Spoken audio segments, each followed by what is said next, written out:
मुंबईहून बारामतीकडे जात असताना उपमुख्यमंत्री अजित पवार यांचे चार्टर्ड लिअरजेट 45 विमान लँडिंग दरम्यान कोसळले आणि भीषण आग लागली।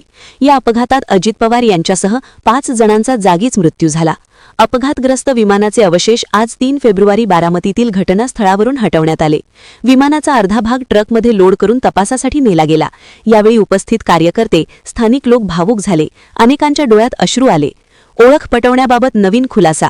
प्राथमिक चर्चेत अजित पवार यांची ओळख हातातील घड्याळावरून पटली असे सांगितले जात होते, मात्र पोलीस सूत्रांकडून स्पष्ट झाले की घड्याळ सापडले नाही। ओळख कुर्त्याच्या कापडाच्या विशिष्ट भागावरून पटली। नंतर डीएनए चाचणीद्वारे खात्री करण्यात आली। तपास। डीजीसीएचा प्राथमिक अहवाल अंतिम टप्प्यात आहे। ब्लॅक बॉक्स म्हणजेच फ्लाइट डेटा रेकॉर्डर आणि कॉकपिट व्हॉइस रेकॉर्डर सापडला असून त्याचे विश्लेषण सुरू आहे। अपघाताचे मुख्य कारण कमी दृश्यता, दुसऱ्या लँडिंग अटेम्प्टमध्ये कंट्रोल लॉस, स्टॉल किंवा इंजिन फेल्युअर अशी शक्यता। पायलटच्या शेवटच्या शब्दांमध्ये runway not in site, oh shit ऐकू आल्याचे रिपोर्ट्स आहेत। सीआयडी तपास। राज्य सरकारने अपघाताचा तपास सीआयडीकडे वर्ग केला आहे।